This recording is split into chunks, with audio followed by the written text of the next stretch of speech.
बुद्ध भगवान एक गांव में उपदेश दे रहे थे। उन्होंने कहा कि हर किसी को धरती माता की तरह सहनशील तथा क्षमाशील होना चाहिए। क्रोध ऐसी आग है जिसमें क्रोध करने वाला दूसरों को जलाएगा तथा खुद भी जल जाएगा।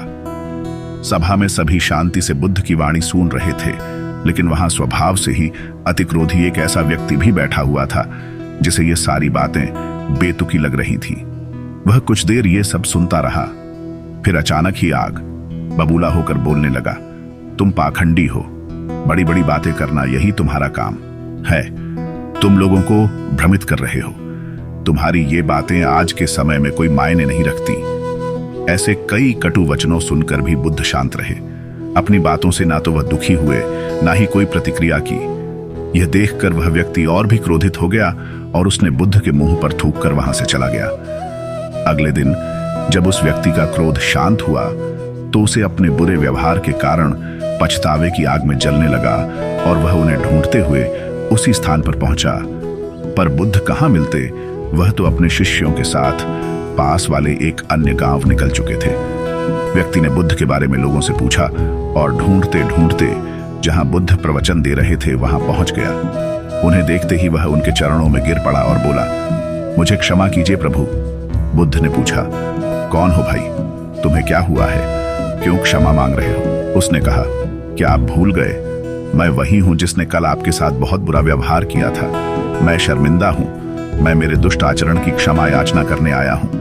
भगवान बुद्ध ने प्रेम पूर्वक कहा, बीता हुआ कल तो मैं वहीं छोड़कर आया गया और तुम अभी भी वहीं अटके हुए हो।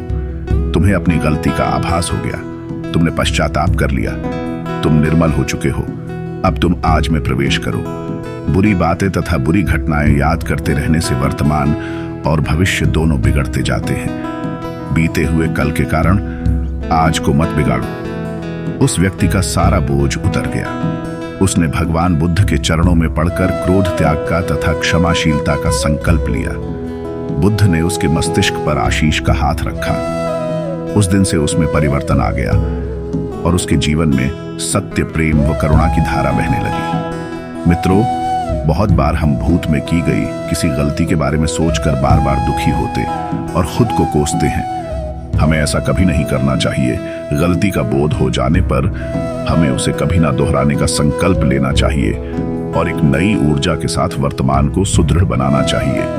तो मित्रों, अगर आप भी अपने अंदर कुछ ज्ञान का समावेश चाहते हैं तो हमारे इस चैनल को जरूर सब्सक्राइब कर लें, क्योंकि हम इस घोर कलयुग में भी आपके अंदर ज्ञान की ज्योति को बुझने नहीं देंगे। तो आज के लिए हम आप सभी से विदा लेते। ओम बुद्धाय नमः।